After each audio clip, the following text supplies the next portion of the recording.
There are so many people that have influenced my career path in my life, beginning with really going back to high school in a sport that I was passionate about, which was wrestling. And I had a coach named Hughey Wagner, who was a great disciplinarian, a very strong father figure.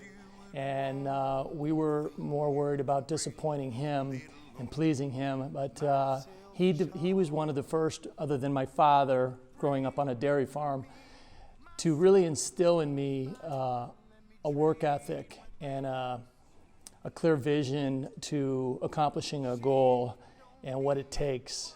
And he really was a strong influence in my life through high school, and even guided me to my next step and helped me recognize a career path that would make sense for me with my strong interests in athletics. Other people that were influencers, I grew up on a dairy farm in Vermont. If you know anything about farming, it is not an easy career, and there are no excuses to be made. The cows need to be milked, the hay needs to be baled, and you just have a serious amount of work to do. And my father was unable to attend in a lot of events, through my brothers and my own sport career and academic achievements, and which at that age was a little disappointing, but we also recognized what it took to be a successful dairy farmer.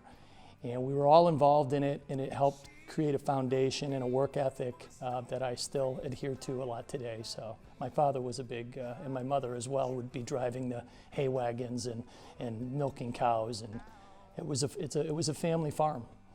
Mike Melara, who is the executive director of Catholic Charities now, when I graduated from college with a degree in physical education, my path was to work into the public school systems.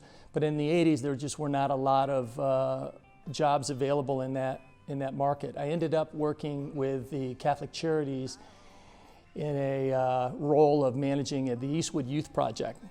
And I had to report to Mike Melara, who was the executive director of the Salina Civic Center at the time. And Mike also really recognized that that wasn't a career path for me, and he encouraged me. I mean, I think most of our meetings were more about working out and nutrition and my passion of what I would like to do when I leave work, which was go to the gym. And he encouraged me to pursue that. And I think back to those conversations, and he was definitely a guiding force and a mentor for me. Do you guys like the music that you just heard? Well, that was me. It was created by me, written by me, mixed by me, whatever you want to call it. So if you guys really dig what you heard, you can check out the links in this video and also future videos, and make sure you subscribe to the Faces of Syracuse here on YouTube.